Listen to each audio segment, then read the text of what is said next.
Hi, everyone, and welcome to episode 5 of Asura's Bride called Myth. And today with us, we have Emily and Veronica. And for the first time ever on this podcast, we have Raluca, also known as Blue Katie. And I will let you all introduce yourselves. Do you want to go in alphabetical order so it's easier? So Emily's first.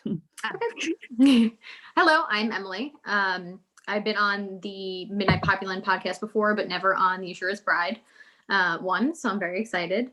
I live in New Jersey. I'm 30. I am not very exciting outside of the fandom. I'm very talkative in the fandom, but otherwise I'm usually very quiet, which I think surprises most people that know me on Patreon. But I'm excited to get into Asura's Bride because I've missed it a lot. Awesome. Raluca? Hi. Yes. Hi, I am Raluca. I live in Romania, so if my accent is funny, you know why. I'm a mom. I have 3 little boys. I have entered the 𝗕𝗏𝗱𝗆 fandom last year, and it has taken over my life. Discovered Asura's Bride through Lily's Patreon, and then immersed myself in fiction writing. My handle on AOP is 𝗥𝗲𝗱, so I write angsty, heartbreaking stuff. So if you wanna cry, you know where to find me.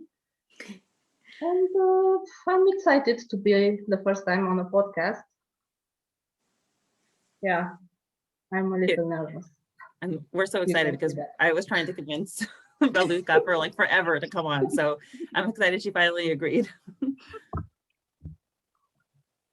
Alrighty, hi everyone. I'm Veronica. I'm in the Washington, D.C. area. I'm 35.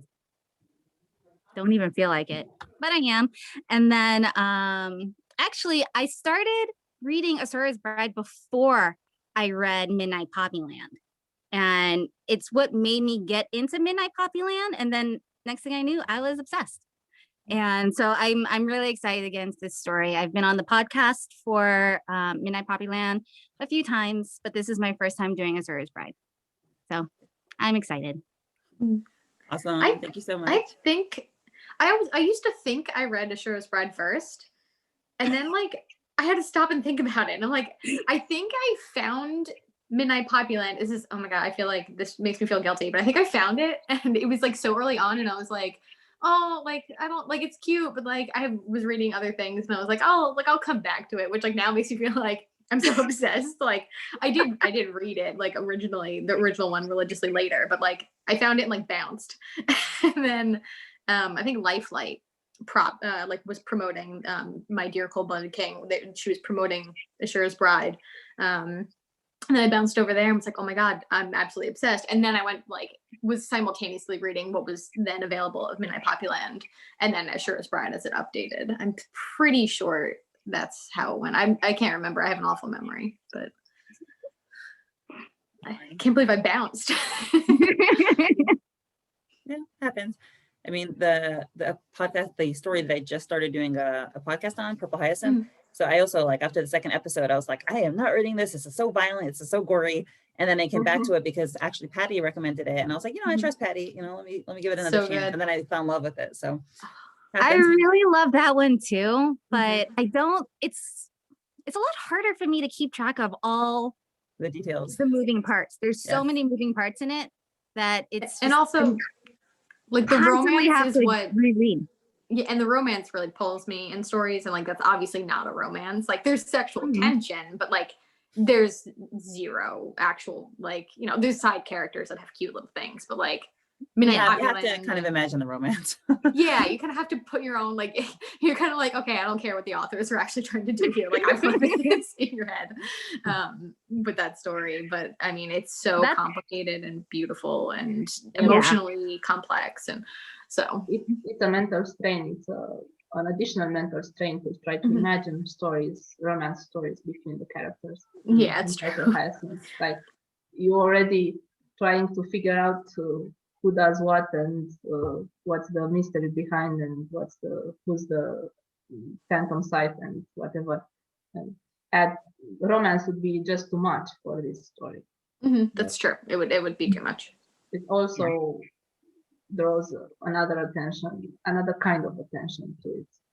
Like, I'm drawn to romance first and then to action second, but this is the other way around. Anyway, I might do it.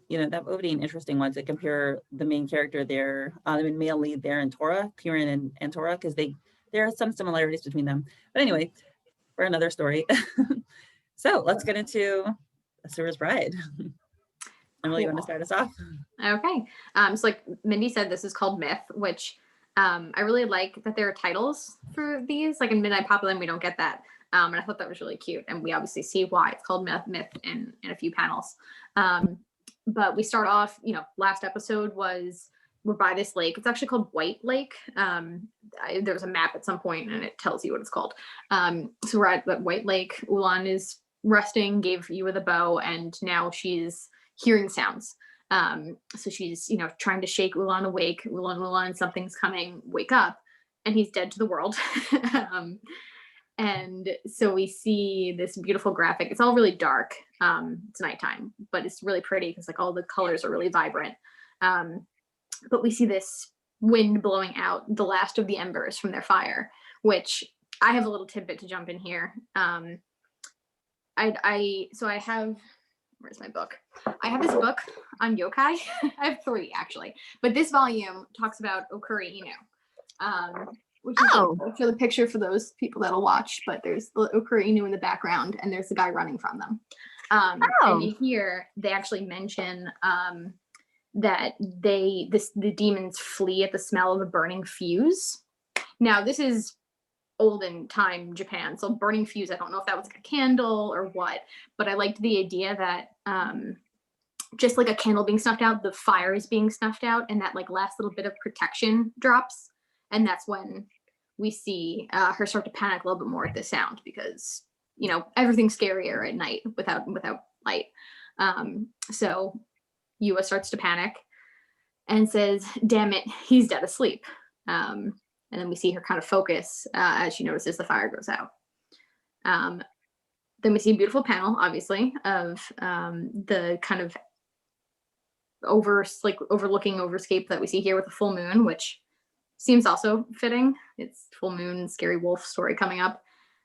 And then another fun fact, sorry, I'm just going to keep talking this entire podcast. Another fun fact, we see these little like cree, cree, cree sounds, which like I kind of took to be probably crickets in reality. But from the same book, there's a line that says the 𝗥𝗲𝗱 has a special relationship with another yokai. I'm going to butcher this. The 𝗪𝗟𝗪. It's an eerie bird's nocturnal song, and it's often a warning that the 𝗥𝗲𝗪 is following you. If someone hears the 𝗪𝗟𝗪's 𝗪𝗂𝗃𝗃𝗃 song, it's like a sign to take extra care to watch your footing, because the 𝗥𝗲𝗪 doesn't have dinner that night and they're hunting. I don't think there are crickets. You don't think they're crickets? There are crickets because it's snow. They are up in the north. Crickets don't live in the. I mean, they don't live in the winter. So either there's a bird or. Yeah, it could be like a branch creaking, or it could be anything, or it could be a song. It could be a bird. It could be a foreshadowing of sorts. Or it could be a demon. Or it could be a demon. Very well, yeah. Also, that shot of the isolated landscape just goes to further cement the fact that they're completely alone and she won't have anyone else to help her. True. In which case, go ahead. Oh, go ahead. Okay. Let's see which going off that, the next panel is her realizing that Ulaan's not waking up, but there's no one else around here. So she says in that case, she knocks her bow and is ready to fire. She says, I'm ready. She's obviously nervous and she's scared of being alone in the situation, but she's not cowering. She tried to wake up Ulaan, didn't work, and she was like, cool, plan B. And she takes action, which is really cool because she's a very strong female lead in this story. She's quiet. She's been overlooked a lot of her life, but she's tough. Also, doesn't it make sense that she's the fourth princess? She's adopted. We find out later on, but doesn't it make sense that she would have received proper training like a princess? If this stems from Mongolian culture and tradition, I think they have this kind of tradition that they teach their kids or the family to shot an arrow, to work a bow, to ride a horse.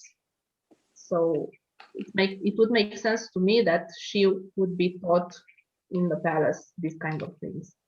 And also, what I love about this panel is her kimono, her dress, which her kimono is beautiful. The koi fish, which are also a symbolism for strength, and she shows it like in her stance. She represents it very well. I just love her face. Yeah. I love the fierceness in her face, the confidence, but still like that vulnerability all at the same time. It's beautiful. It's like, he's like, I'm scared shitless, but I'm still gonna do this. It's because I'm of the still a big guys. badass bitch. Yeah. Yeah. It's Yeah. because I of the fucking love big that. guys. Big guys equals vulnerability. That's true. Yeah. And pale, delicate. So she's definitely, her like phenotypic, like, you know, little details are very sensual, gentle. Her little hands. Posture. Just her little fingers while knocking the bow back. It's just like, oh my gosh. The kind of strength it takes just to do that. Yeah, but it's she so knows- true. You're so knows little how- and you're so delicate. Like, to knock a bow back is hard. Have anyone But she has knows it. anyone ever tried to do it? But Yeah, she it's knows not it. easy. She knows it. She It's has not the easy. strength to do it. She It's knows not how to work easy. a bow. It's very Yeah, obvious. my dad was an archer, so he tried teaching me. I'm like, I'll use the crossbow instead. That's easy. But like, whenever he tried to teach me how to use a bow and arrow, I was like, I can't do this. This extra strength here, this thing here, I was like, I can't do that. Yeah, and if you don't have the stance, if you don't have the arm positioned correctly, then you cannot pull it. Yeah. Yeah. So obviously she knows how to do it. Cool. So so obviously we leave her preparing for whatever is coming out of the woods. And then we get an abrupt switch to a dream sequence where we see, you know, it's fading from the snow into this fog. And it's Ulaan, my son. The drought has gone on far too long. Our people are suffering. Our kingdom is dying. We need you to step up, to be merciless, to be ruthless, to kill. And then it goes on to his father laying on the ground, dying. Father, no. Ulaan's crying, poor little guy. But the father continues on, despite his sadness, saying, be it one man or 10,000. You're only 11, the youngest of your brothers, the fiercest and the bravest. That is why you were chosen by them from the time of your birth, the great 𝗥𝗲 𝗪. But you are also the kindest, and that weakness will be your downfall if you let it take over. So do not falter, do not stumble, do not weep. And then there's that image of like the hovering demons in the background with the red eyes. And the whole thing is just gorgeous.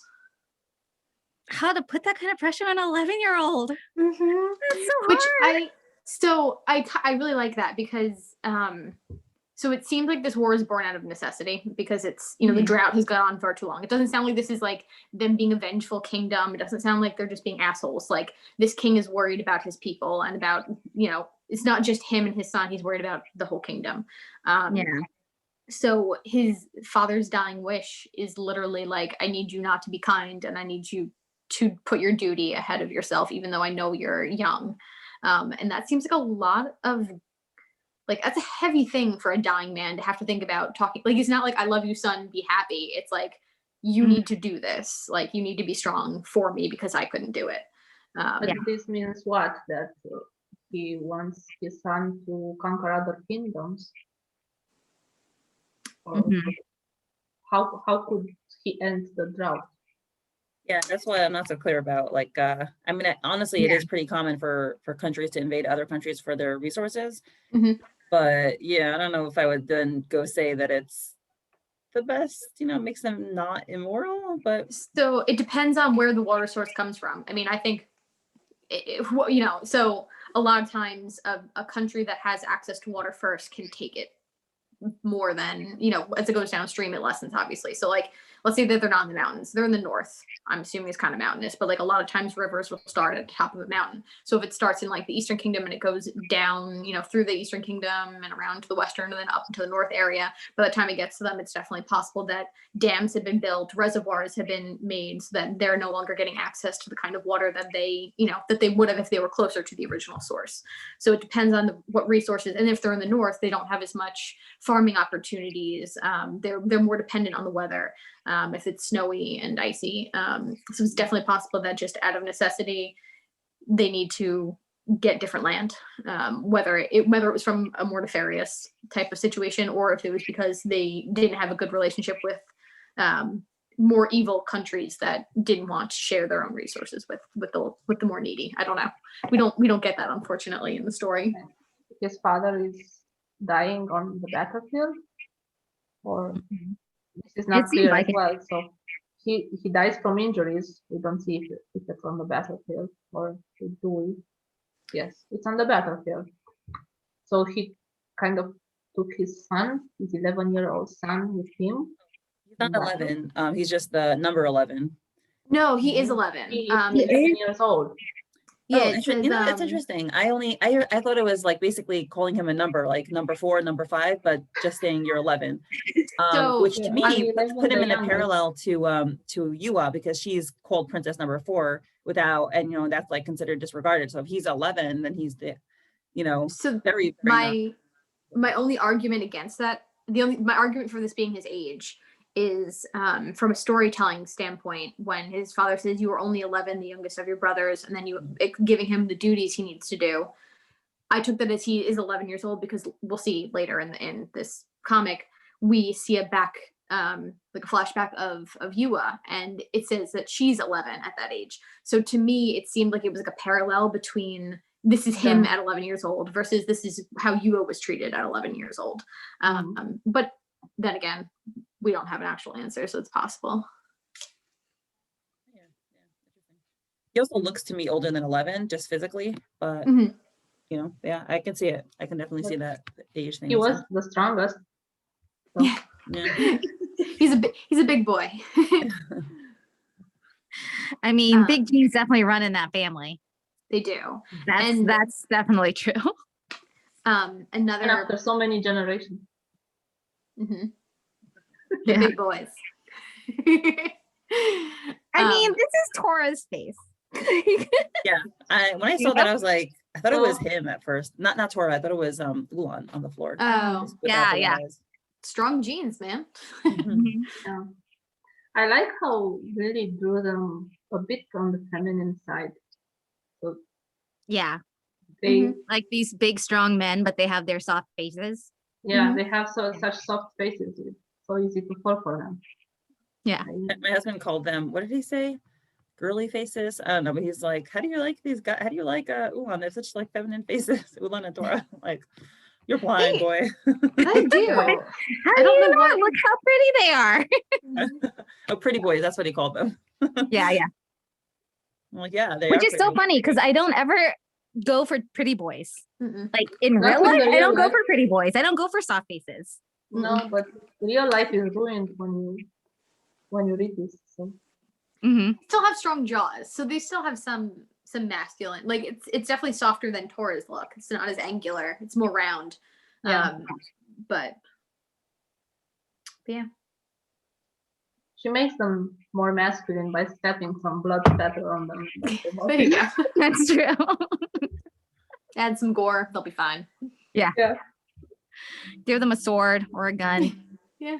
Or an That's all arrow. Yeah. Another little tidbit from this, if anyone wants to know what it is, called The Hour of Meeting Evil Spirits. I actually haven't gone through this whole one. This is the second or third. I'm going through each one, but it's all just like images, artwork from the author, and then the description of like where they're located, what they eat, habits and stuff.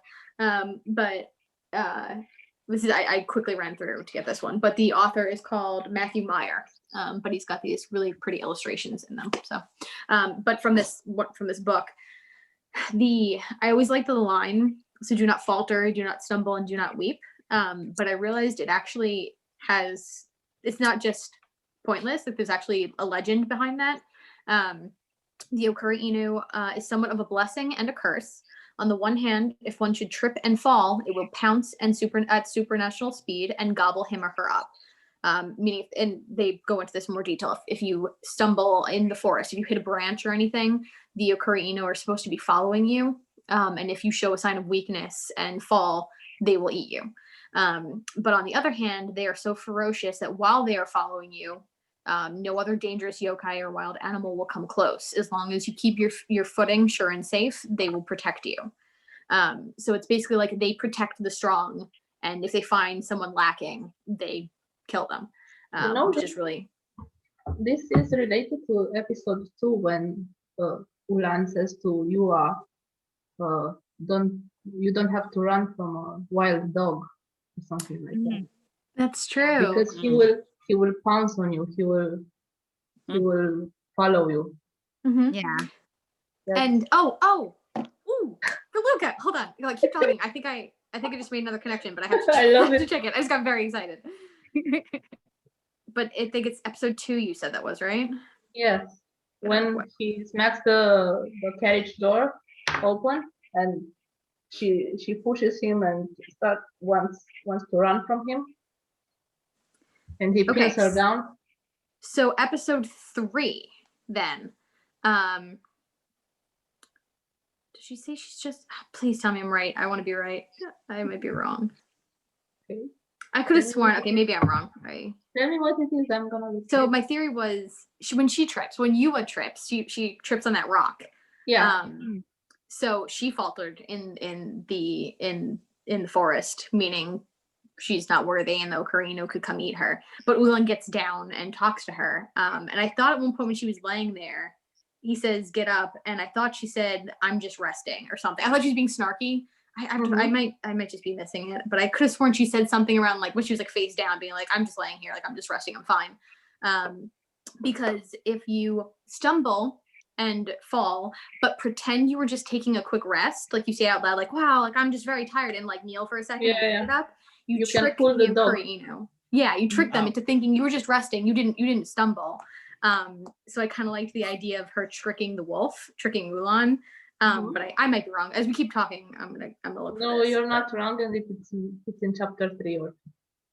Yeah, but I don't know. It's really because she says like, then just drag me. I don't care. But I don't know. It seemed like a cute little connection of her like defying the wolf. But I'm impressed. Did you come across that book independently, or did you read it because of the Asura's Bride? I do a lot of my not 𝗦𝗡𝗄𝗱 writing is very like mythological Japanese based. So like I'm working on like original storylines on yokai and demons and stuff. So I bought these a couple months back to get a little more research in. And then I hadn't gotten to the 𝗥𝗲𝗱 yet. And as I was doing notes today, I was like, wait a second. I'm like flipping through the book. I'm like, it has to be in here. And I found it. So wow, that's awesome. That's a wonderful supplement to the story. And the art is really good. Like you can follow him on Instagram, Kickstarters, books and stuff. He's doing one on foxes, fox spirits next. So it's a really cool artist. I like him a lot. But that's my take. That's awesome. I'm so happy you had that. I'm not very I'll give you a bit of background because I grew up in a very religious, mystically oriented society, and I rejected that. I have no inherent interest in any kind of mysticism because it was something I moved away from. So even if I know it's not meant to be taken seriously, I just don't like it. It doesn't appeal to me at all. So I would never go reading that kind of stuff. But I appreciate that you have that perspective to add. Yeah, I don't know. I've always liked. I think that's why I liked originally. I loved Asura's Bride more than 𝗦𝗡𝗄𝗱 when I first found it, because I like that mythical. I like the touch of mythical. You know, it's still based in like a historical reality. Supernatural. Yeah, but there's elements, even in 𝗦𝗡𝗄𝗱, there's elements of supernatural, which I really like. Just kind of, it adds that otherworldliness that takes us away from reality and doesn't make us have to think about the real world anymore. Yeah. Okay, well, I'll keep going. Tell me if you see anything else that's good. But so we go through this myth. We're still in the dream sequence, and he says, the father continues, if you falter, stumble, or weep, the 𝗥𝗲𝗱 will devour you in an instant. And we see the dad laying in the battlefield. Really creepy figures in the background looming. And Ulaan's young man here, and he's crying with his glowing red eyes. The dog demons, you said they were my guardian, a part of my soul as much as I was a part of theirs. But why didn't they help me save you? And the father replies, this is a gift to you, a gift of true strength. Always remember that they are your guardian. And then he's fading away, but also your destroyer. In the meanwhile, we hear someone screaming for him in the background. By the way, when the image of him with the red eyes, to me, that looked to me like it was the first time he was acquiring his red eyes, because you see it's like there's this line coming out. So I feel like this was when he got those. Yeah, I feel like this is what like the father is passing on his, I don't know, the energy and the spirit into Ulaan, and he's just getting them for the first time. Yeah, it definitely feels like that. This is, I wish I knew the answer, because like it could go either way. Because the dad mentioned they chose you from birth, that makes me think he's had them this whole time. That doesn't mean that it hasn't been, maybe it's just been activated now. Maybe it's been like a sleeper agent, like it just came out now. Maybe his eyes do glow red whenever he feels any kind of deeper emotions. Like they glow red again with the same haze when he's later with Yuwa in the bathtub. So this, it has happened again. So it's not just an activation for the first time, it's whenever it's activated, period. But it does seem like a significant moment. So like, I don't, that it could definitely be the dad passing it on. Maybe they inhabit multiple generations and they're only active when the one dies and it goes on to the next. Like it could be a million things. But I wish we got to find out. I think this is why his father took him in battle with him, or at least this is what's implied, that if he was chosen by the 𝗥𝗲𝗱, then his father would know that if his father would die, then Ulaan would inherit the responsibility for his men and his kingdom and everything. So he was raised into this legacy, let's say. Either way, it's sad, man. Yeah. And what about the gift of true strength? I have a theory, but I don't know. Right. I was wondering, to me, I thought it meant, that like, that's what gives him the strength that, for example, that he killed all those 40 bandits or most of the 40 bandits by himself. And I thought it just meant physical strength. What did you think? I thought it meant mental and emotional strength. Being up for 5 days also, yes. I think it's both and a little more, because this comes right after Ulaan says, but why didn't they help me save you? And his father replies, this is their gift to you, the gift of true strength. And I just interpret it like, you cannot be strong enough if you haven't gotten through losses. And the loss of his father is such a deep loss, a deep grieving that could make him, could transform him into the man he needs to be, so that he can be strong enough to rule a kingdom and to have all the responsibilities of other men on his shoulders, like their lives, something like that. What doesn't kill you makes you stronger. I completely agree, and that is kind of one of my biggest philosophies that undergirds my own life, and it ties into what I noticed about this panel was that Ulaan asking, why didn't they help me save you? It is a pretty childish perspective. And, I think about that in terms of like our expectations for life, whether it's expectations for a God, if you're religious, or just for life in general, is that people, when you're young, you think everything will be handed, if you have a good life, which I did, for example, you think everything will be handed to you on a golden platter, and, things should go well for me. Things should be good, and like, this is a good world. Why shouldn't everything go well? And then you grow up and you realize things don't go well. And sometimes things are just bad and there's nothing you can do about it. And it's just how it is. So nobody helps you outside yourself. But even like when Ulaan says, with this perspective that he has about the guardians, about the dogs, he he still has this kind of like unsophisticated notion that if they're my guardians, they should be helping me. My life should be perfect. You know, there should be no sorrow in my life.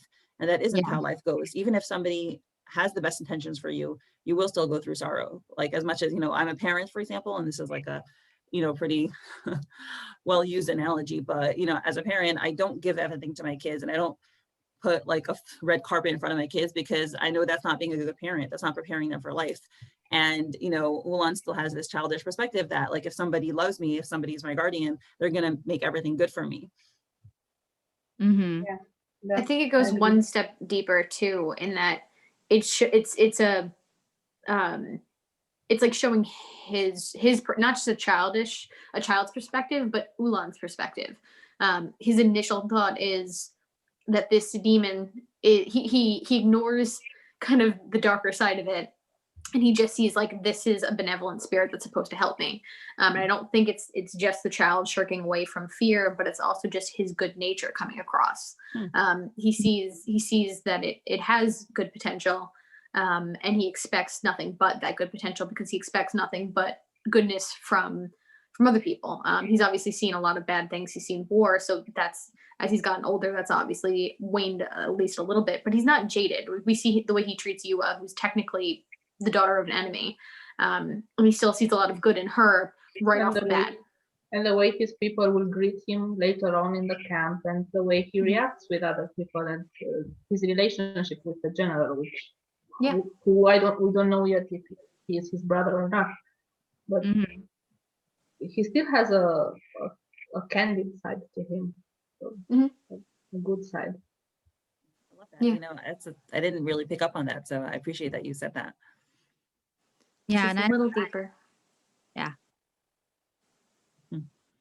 Yeah, one of the reasons you'll hear, like, I was not a fan of Ulaan, because I was like, he's not soft enough, you know. I said this a billion times, you know, like, I don't go for tough men. He's a softy bean. He's more soft than Quincy. Yeah, I will fight you. Okay, we have to have this debate at the end.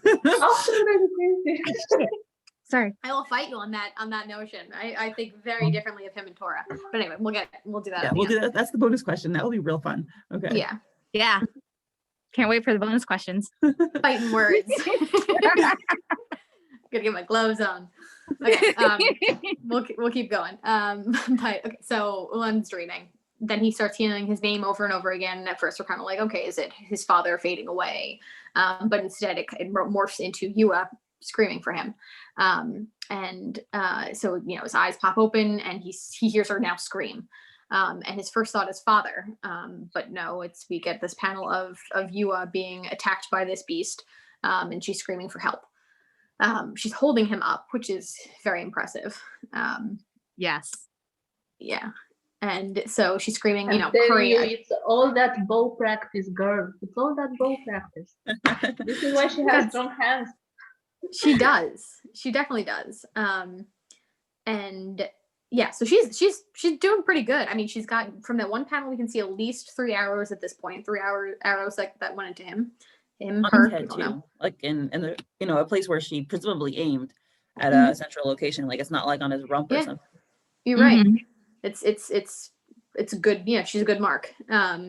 But Ulaan immediately, you know, he's like in action mode. He kneels up, and then he's running to her as she can't hold him off much longer. And then he puts all his body weight into this charge and shoves the dog off of her. Which I don't know if we want to talk. And then we see the dog dead and Ulaan on top of him. But I don't know if we want to talk about anything here first, because I thought this timing of the dream and of the dog's appearance is very like prophetic. That he had this dream about the 𝗪𝗄, and then all of a sudden this actual beast comes to attack Yuwa. I took that kind of as like a deeper meaning of like, was Ulaan having this dream because Yuwa was with him? Like, to me, it seemed like the dad was kind of like coming into his dream and reminding him of this memory to kind of be like, your downfall is close. Like, you need to guard your heart. Because he was with him now, and he knows that weakness can come out of Ulaan because of her. And like, I don't know, like, did he send this dog? Is it just a coincidence? Is 𝗪𝗄 calling this dog forward? Can you interpret this like the 𝗥𝗲𝗱 meaning the dog, attacked his kindness, meaning Yuwa. Yes, exactly.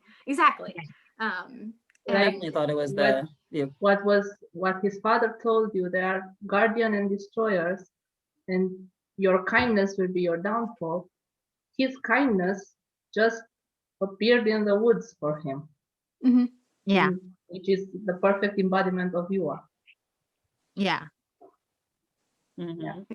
Exactly. So that's I think we're all on the same page then, because it's just like when I first read this, like I didn't really think about the deeper meaning of that. I was just like, oh, cool, plot device, move the story forward, she's in danger. But like, it's so much more than that. It's always so much more. I mean, what was I thinking? His kindness, I mean, Yuwa is strong enough to ward off the dog.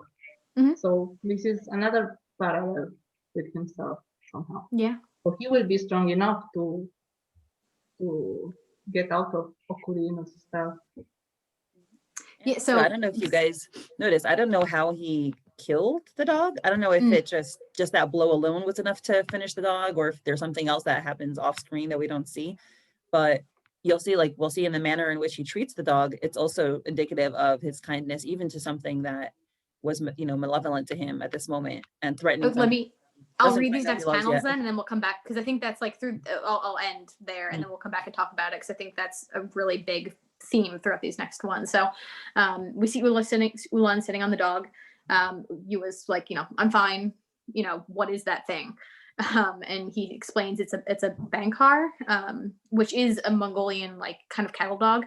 They're huge and they're really pretty, but they're loyal, gentle giants used as herd dogs. This one must have gone mad with disease and was released into the wild by its owners.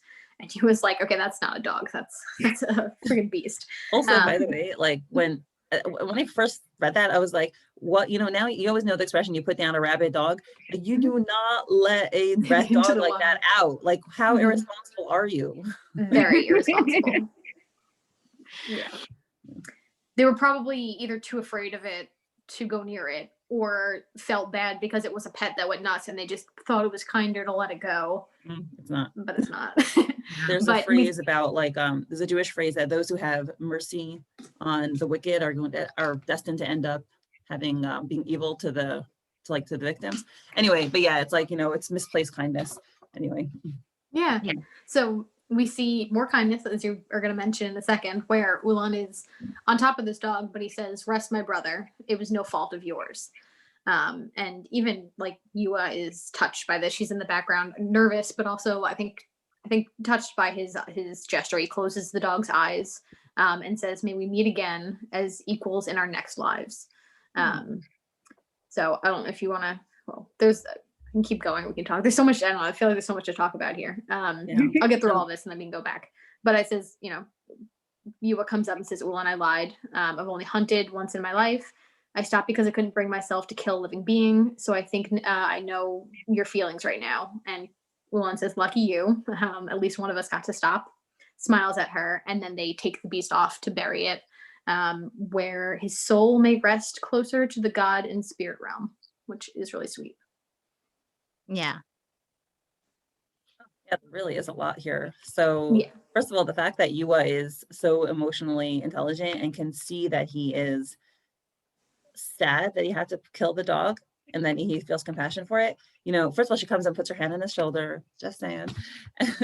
And, you know, she's sharing now her own experience. And this is something that, you know, it's validation of his feelings to share something that she also experienced as well. That is the same thing that he's experiencing. So that's beautiful. That's very kind of her. It's a whole emotionally, this whole chapter is a really intense chapter, because we see a large like spectrum of all of these characters' personalities, and now we're getting the compassion side of it, which is really beautiful, because Ulaan is a king, but he's also a killer. I mean, he's trained to be a soldier, to murder people, but he doesn't take that for granted. You know, he actually appreciates life, so he takes the time to really think on what he's done instead of just burying it. I think this is where Tora and Ulaan differ.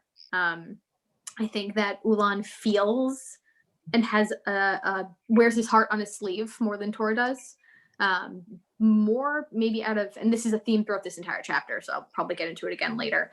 But I think that Ulaan is more emotionally sort of like accessible from the different circumstances that they've led in life. Ulaan has had, I think, a loving family, even if it's been a rough situation. You know, he's got his men that love him, a father that trusted him and gave him purpose, if it was a little cruel maybe for a young child, but he obviously valued his son. So when Ulaan actually talks about not wanting to kill people and being, you know, showing emotion, that he is sad, that this was a regrettable moment, and he talks about it instead of shutting down, which I think is really impressive for someone that's probably killed a lot. He doesn't shrink away from it. He openly discusses it, which I think is a really strong virtue of his. Yeah, we have to take into consideration that there were other times when killing a man for several or thousands on battlefields was taken differently by people than killing a man on the streets of Marion City. I mean, it's, I think also I've seen this with a lot of people. I feel like a lot of people have more compassion on animals because animals have no moral agency, and especially this animal, you know, if it's gone mad, this animal did not understand what it was doing, didn't want to be doing what it was doing. And human beings, you know, they do have agency and they do have evil intent. So I can see it being possible for him and many people to have more compassion for animals than for humans that were out to kill them, that they had to kill. Yeah. He is attached to his horse as well. Yeah, and also I'm sure you all noticed the tears in the dog's eyes. Yes. Oh, I have a note here that just says breaking my heart. And cool, getting all teary, poor little guy. That's the extent of my notes here. But yeah, so back on what you were mentioning about Ulaan, about Yuwa comforting Ulaan, which again, both of them seem to be, I think Yuwa is more closed than Ulaan is, which is kind of the polar opposite of Poppy and Tora. Not in a bad way, but Yuwa definitely is, she's keeping things closer to her chest than Ulaan is. I think he opens up more. So this reaching out from Yuwa is really special because she's not putting you know, who he might be or the situation they're in first or her own fear. She's thinking about him and why he's sad. And honestly, I see more of Yuwa in Tora than of Ulaan. Me too. Yeah, I do too. The personalities I think match better, in my opinion. But what do I have here? Oh, I love that. So usually in stories, and then this comes again later at the end, but like in a lot of romance stories, it's usually like the man is the grump and the girl is a sunshine character. And like in this case, I think it's the opposite because like Ulaan is very positive. So like when Yuwa says like, I understand where you're coming from, like I didn't want to kill anymore. And implying that like I understand you probably don't want to either. She has the capacity for empathy, just like she Tora does.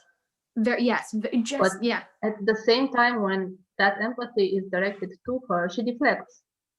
She very like Tora. Puts the shield up. She puts the wall up, and okay, I'm a princess. I do not want you near me. She does. Like she deflects. She uses humor a little bit, not as much. Because she is some humor. Insecure, just like Tora is. Yeah. Because of the way she was treated as a child, just like Tora was. Yes, that.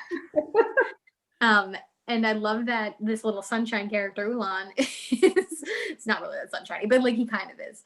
But he's this little positive being that's like, at least one of us got to stop. Like he doesn't take this and like go into his own little world. He doesn't curl up into a ball of desperation and sadness. He's just like, I'm glad that you didn't have to do that anymore. Like that's wonderful. It is more of a bitter statement on his part, you know, of regret that he has to keep killing and something that's weighing on his mind that he doesn't want to keep doing, but he has to. So I viewed it more as a bitter statement. Yeah, which is definitely, maybe I'm looking at it from I'm also just a more positive person. I could I can find light at the end In of everything. But yeah, I read that as because of the little smirk, but it could be a sardonic smirk. But I liked that it from maybe it just makes me happier, but I liked it as kind of like a yeah, like one of us gets to stop. Like I'm gonna take this burden, but like I'm glad that you don't have to. I see luminosity on his face here You when see what? he said that luminosity. Mm. He glows, like, I don't know, maybe it's just an effect that Lily uses. Or when he He's got a says pretty that girl if in one front of us gets to stop, it's like he has a hope for her, and he doesn't dwell on his own fate. Very selfless of him. You what? That would be very selfless of him. I don't know if he's quite up to that, but I mean, that's a very generous interpretation. Probably. Optimistic. I mean, there definitely is a level of resignation to his faith that I think he has, but it's one of those things that's like, if we're going to compare it to Tora, it's not a healthy resignation. It's resignation out of necessity because, you know, you have to, if you want to live with yourself, you have to accept certain things, but really like the ideal healthy state is to not have to kill, not have to be resigned to killing. So which. Do you want to take over from here, Mindy? Sure. So, right. So you said that he wants to marry him up closer to the God in the spirit realm. Again, this is, you know, when I first read this, the first thing I thought was, you know, he was woken up from his sleep, the like precious few hours he had after 5 days, and he's still taking the effort to lift this very heavy dog up and go bury it. And that's a lot of work, you know, burying, you know, opening a hole with shovel that I don't see. You know, I was like, what is he burying this dog with? Masculine strength. It's just his hands just gonna dig down. Borrow. And then up on a hill too. So then they have to climb up a hill. Have to go find a hill. Like that's a lot of effort for a night. It is. It's a lot of effort for one night. Yep. And now he goes and he praises her, which is very nice of him. He says, "Good job with the bow and arrow, by the way, you were savage." She says, "Thank you." And now they're back at the camp. Someone has built the fire again. Maybe there was both. And they're sitting by the fire. Yuwa is huddled up under her cloak, not looking very happy. And he asks, "You're bringing that to bed with you?" Because she's still holding the bow and she's clutching it to her. And she says, "I'm not tired." But you get the sense that she's holding it to her because she's traumatized by what happened to her. And she's terrified and she doesn't want to go to sleep. Yeah. This has nothing to do with what you were just saying. Yeah. In this panel though, the tree has little cree next to it. So I think we have our answer. I think it was the tree branches creaking that was making that sound before. So it wasn't obviously bugs. It was the tree. Anyway, keep going. Okay, that's good. Thanks. And Ulaan is looking over at her, and to me, there's a lot of that. Tora always has that expression where he looks over at Poppy and he notices something about her emotionally, and it's like a very sympathetic look. So this is Ulaan doing the same thing to her, and then he tells her, you know, he's like, he notices that she's trembling, which is presumably a fear, and he says, "You know, you're a brave lass, but it's okay to be scared. You don't have to be strong all the time." So nice, because he sees that, you know, she's afraid and he wants to try to make her feel better. And so this is another reason that I see, you're definitely right. I definitely see a lot of Tora in his mannerisms here, but I think him speaking forward, it's like speaking so openly about what he's seeing in her, is where him and Tora differ just a little bit. Because Ulaan is very warm, I think, and maybe a little bit more confident. So it leads to him being able to speak more freely than Tora would, because Tora definitely will notice something and then like do a little gesture. Like he's more of an action kind of person, which Ulaan later does, but he speaks first, whereas Tora like acts first and kind of like follows through with a little bit of like, you know, warm phrases. I think Ulaan is chattier and definitely more engaging than Tora. Okay, I don't know. I mean, for me, like I do feel that Tora, he surprises me sometimes with his level of emotional outreach. Like in the last episode where second to last episode where Poppy tells him, you know, I'm sorry that I'm not going to continue kissing you, but she basically harkens back to 𝗔𝗀𝗃. And, you know, he immediately tells her, like, you don't have to apologize for living life the way you want. And he does vocalize things more than I would expect someone with his background to. So, Yeah. but yeah, I mean, I'm not going to go sit there and count and compare. Yeah. I have this theory where it's like, you know, Ulaan's also probably acting the way he is with Yuwa because she just doesn't know who he is. That's true. Mhm. She has no idea that he is an enemy. She has no idea that he is a king and what he's capable of doing and things along those lines. And he knows that she doesn't know. And so he can relax a lot more and be more himself, kind of like how Tora is able to be more himself when he's around Poppy because, you know, like he doesn't have to put up a front. I love that. Yeah. Very much And agree. just like They're I feel like parallels. Ulaan doesn't have to put up a front in front of Yuwa because she doesn't know who he is. So it's like he doesn't have to be that brutal, you know, like warrior guy, Mhm. a king that's like that he's known to be with everyone else. You know, so he's just doing him, and I like that. Love it. Totally agree. Yeah. Mhm. So now we get a sense of what Yuwa's background was and what happened the previous times that she was scared, because we see her, you know, sitting there as a young child wiping her tears, and their second prince and third prince her brothers are around her, you know, really denigrating her. Younger sister's crying again. You're so annoying. All we do is push you into that pond and you climb out on your own. You're already 11, which is what you said, that she's 11 here. Stop being so childish. Let's go. We'll be late for sword practice because of this brat.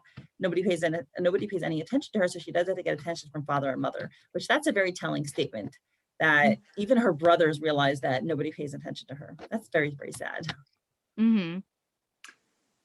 And I like awful. These are awful siblings. These are terrible Yeah, like siblings. they only push her into the pond.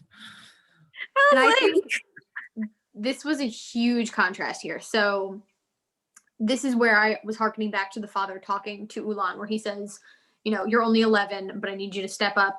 If that means killing thousands of people, that's what it means. That you're the strongest and the bravest of your brothers. Like he is recognized. Ulaan is cherished. You know, his family and his people depend on him. They look to him. Whereas here, Yuwa's begging for attention, and yet no one is giving it to her. She's capable, she's smart, she's observant, and yet she has to act out to get attention because no one is seeing those positive traits in her, and they're the same age.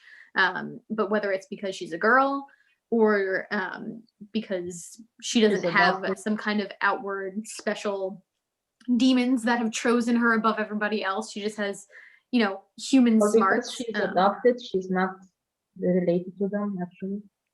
Yeah, maybe it's whatever it is. She's the same age and treated in this situation and treated in a completely different way.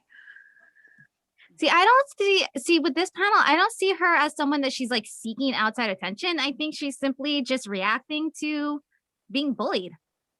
Well, no, I mean, because the prince says she seeks attention, but yeah, she's totally being bullied. Yeah. I mean, but it could be one of those things. They're just saying that to her to degrade her even more. Like she could just be like completely perfect and fine and docile and just does her own thing. We don't know that. It could just be they're just saying that to make it worse for her because they're obviously awful brothers. Because I can. That's kind of like how I took this panel. It wasn't.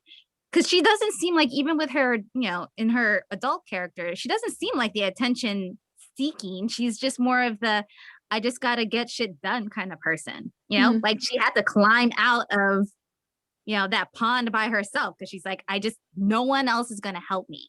No one else will be by my side. No one else will help me. I just have to do this on my own because that's how she was her whole life, always being ignored. No one paid attention to her.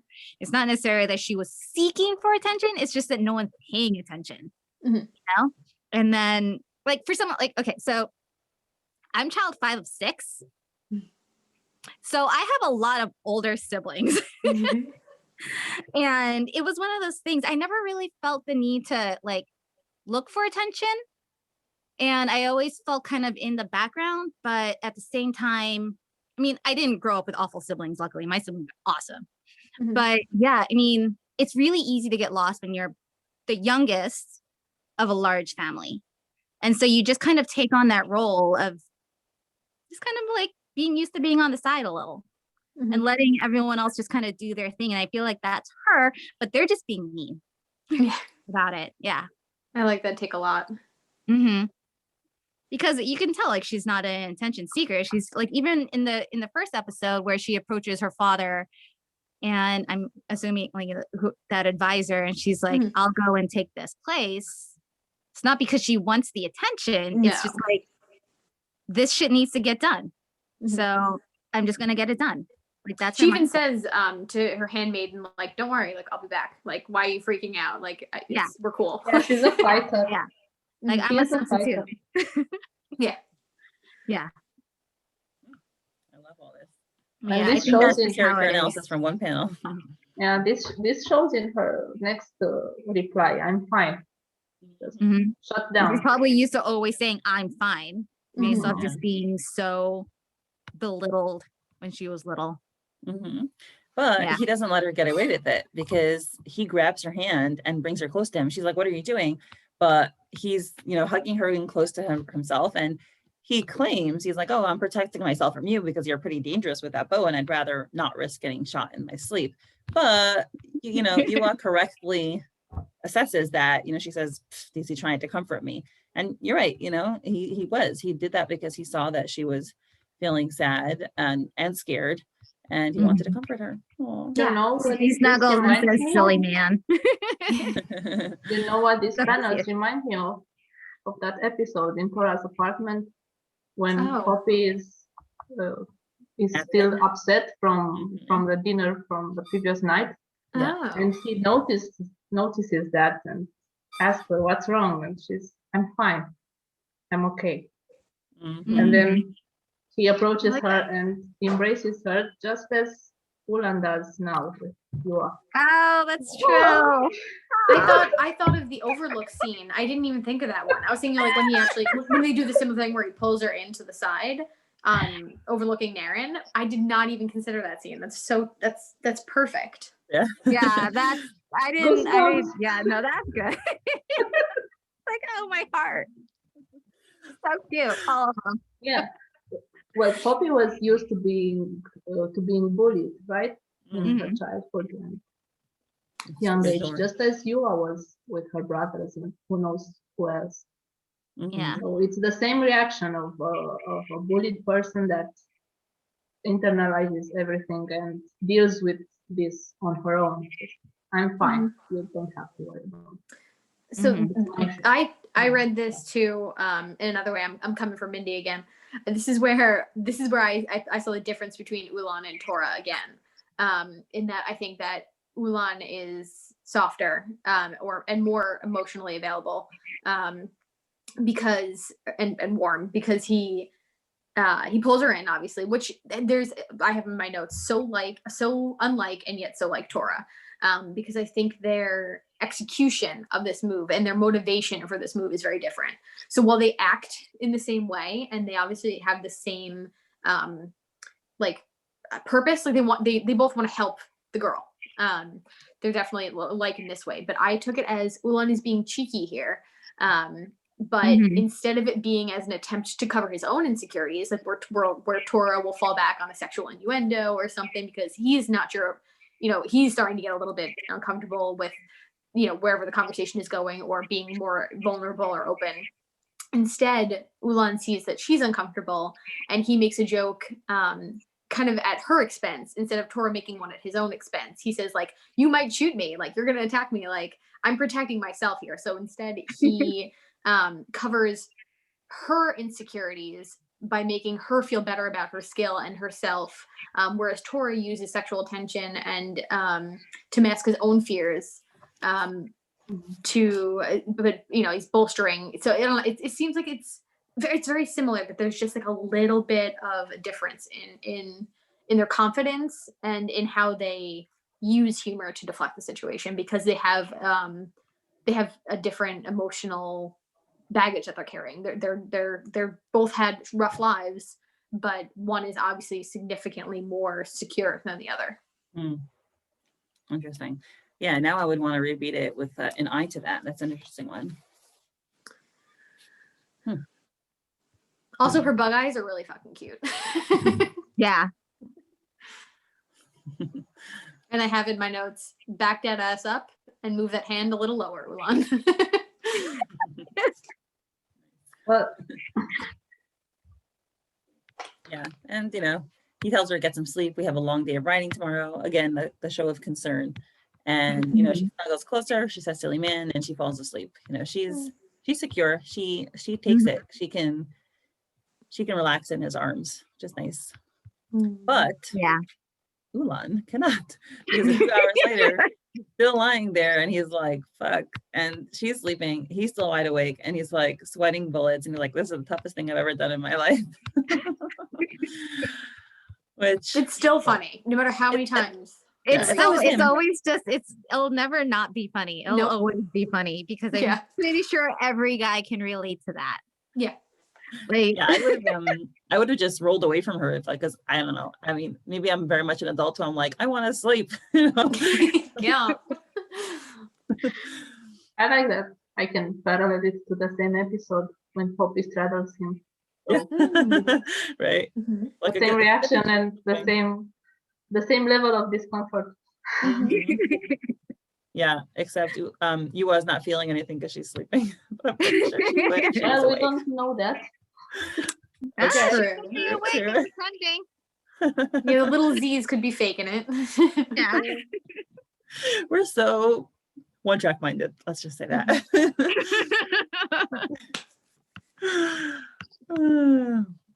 Also, these chapters are long, man. Yeah, this one's They're amazing. long. They're long. I was making notes and I 46 got to this panels, next that's a lot. section. Yeah, and I was like, where's more? I don't remember them being more, this yeah. long. Yeah. So now we get to the next day, and we have some narration after almost one full day of riding and many miles away. Here, Ulaan tells her, "We go from on foot from here, Princess Yugen. Kara is as exhausted as I am, the horse, and I wanted to let her get some rest." And she asked him, "We're almost at your camp. It's just up ahead." And we have this nice landscape, mountains, a little bit more green, not so much snow. And she said, "I've never been this far from my palace before." He's like, "It's pretty, isn't it?" So, she's been sheltered, basically. I mean, it's only 2 days distance from her house. So that's not that far, honestly.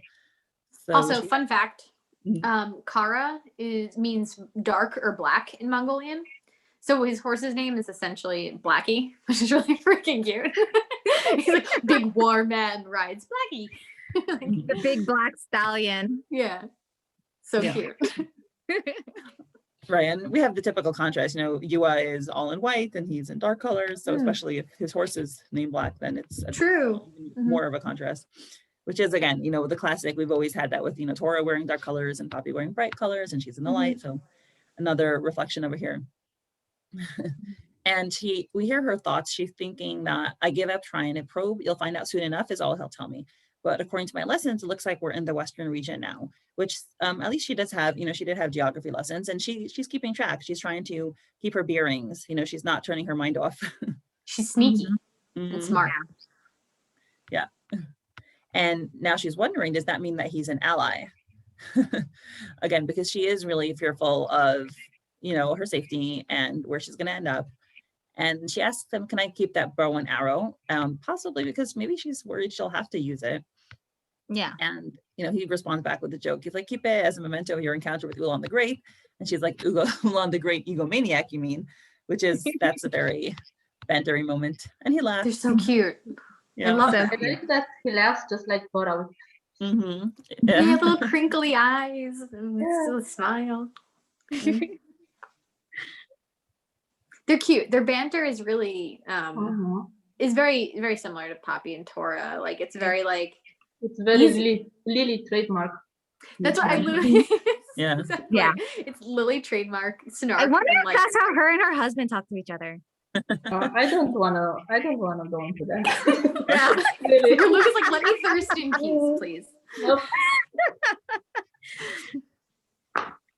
Yeah, I know my husband and I definitely talk like this to each other. We Mhm. are constantly making jokes. My Yeah. partner and I are always going back and forth, always Mhm. bantering, always teasing. We always tease Yep. each other.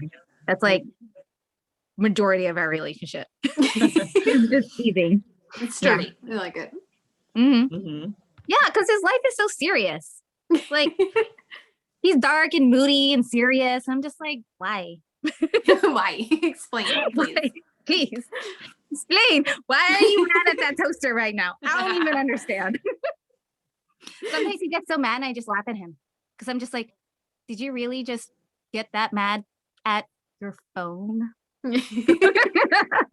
Veronica, that's probably why he was attracted to you, because he knew he needed someone like you in his life. Yeah, I'm sure he needed sunshine. He needed so much sunshine. From that. A little dose of sunshine.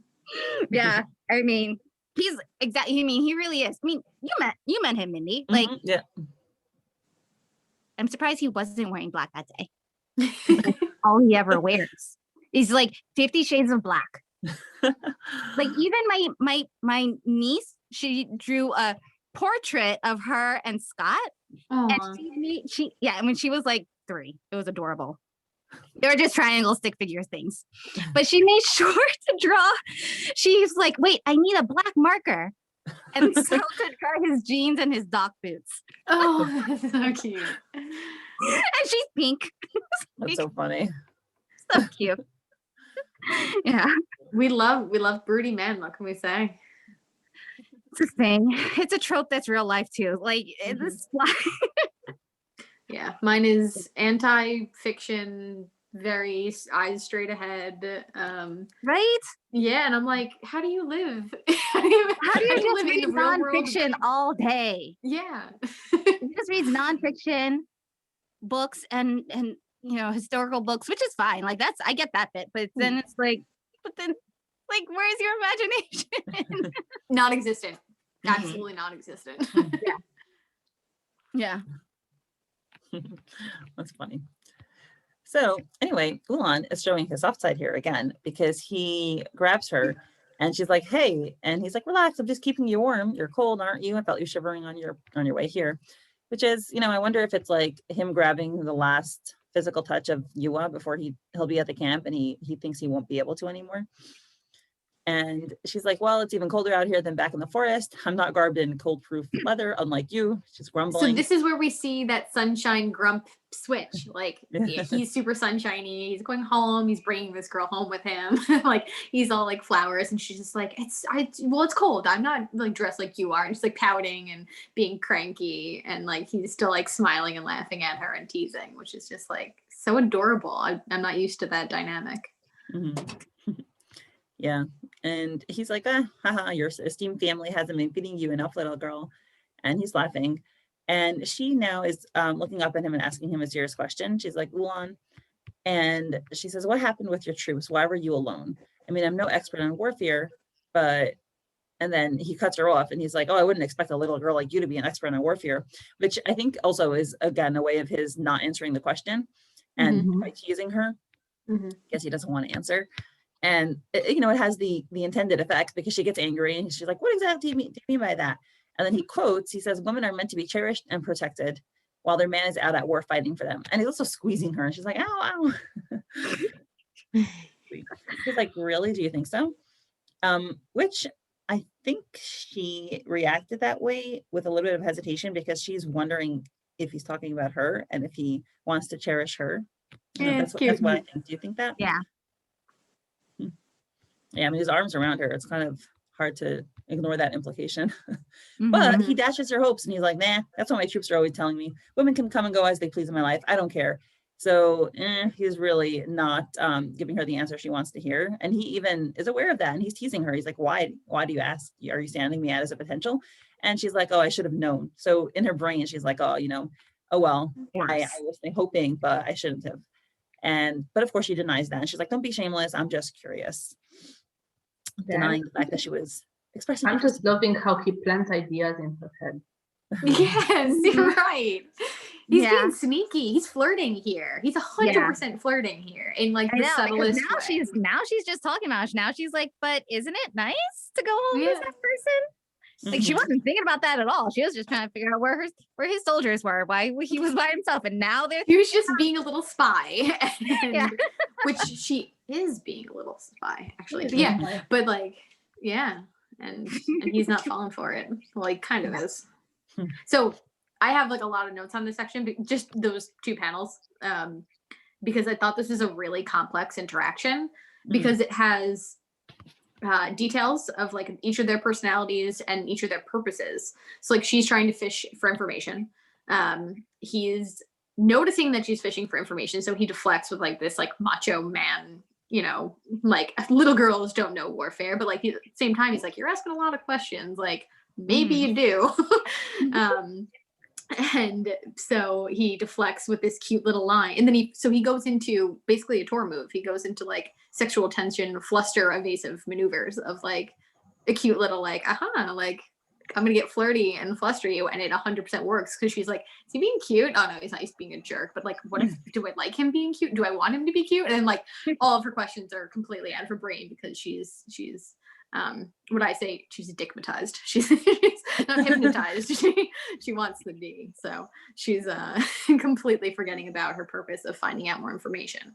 But like, she's soft, but she's also capable, and I think Ulaan sees that too. So like they're both very conflicted at this moment. They're both like trying to figure each other out, but realizing that they kind of like each other a little bit, and then they kind of pull back a little bit at the same time. And it's like a really pretty dance in just this conversation. Right. And I think, the fact that he mentions it is not just to fluster her, but also like, I think what you said, to sound her out, to see like, is she interested in me? Does she want to be that woman? Yeah. That one person. Yeah. Yeah, and she does like that. She has those romantic ideals. She says, isn't it nice to return home to that one person, the one that you love and care for the most? And he says, I can't say I understand that notion very well, but I think he wants to, you know? And he says, or maybe my harem needs to work harder to make me understand when I get back. Deflection. And her eyes go wide. She's like, what? He's like, we're almost there. But she's like, a harem? Since when did soldiers have harems? So it's 2 things. It's A, you know, like, okay, is he really a soldier? But also B, I think there's a little bit of a personal wound to her where she's like, you know, she kind of had a little bit of her eyes on him, and it's hurts her to hear that he has a harem and like that there's other women. And like, for some reason I didn't like, I see how like that was probably by design, like why it was written in here, like that it's both things. But I think only because it lands, the chapter ends on that, a harem, since when did soldiers have quote unquote ... harems.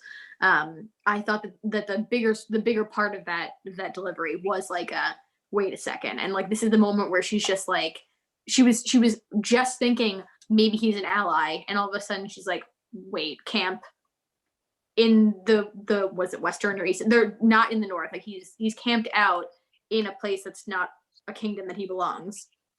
And he has a harem, and all of a sudden it's all clicking. She's just like, shit, what am I getting myself into? And her eyes bug out because like she's slowly putting everything together, because she's a smart little cookie. But yeah, I mean, obviously she's not happy about the harem part of it, but I thought the bigger end of the stick was the sneaky part. I really wonder how these women, like these wives, handled all these harems. It's like, that's an interesting way to live life. Yeah. Being okay with harems and concubines. I don't know if they were okay with it. But like, if I think about it in the reverse aspect, like it's not that bad. Oh, like a reverse harem? Yeah, dote on me. I mean, it's like, okay, I can understand a reverse harem. Yeah, there you go. Right? that was quick and easy. Now you know how harem started. You know?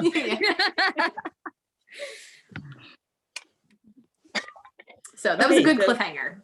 Yeah. Yeah. So do we have any quick final thoughts on this episode before we go on to bonus content? I don't think so. They said we'd talk about something at the end, but I think I talked about it anyway throughout the whole thing. So I think we're good. We covered a lot of myth and supernatural and parallels between Asuras and 𝗥𝗲𝗱. Sorry, I didn't hear that. What did you say? I think I covered a lot we covered a lot during this episode, like parallels with Midnight Poppyland and myths and supernatural and backstories. Yeah. Packed a lot of information. There was a lot. I think we did good. Yeah, we definitely covered a lot. Okay, awesome. So I'm going to stop this recording and then we'll do the bonus questions.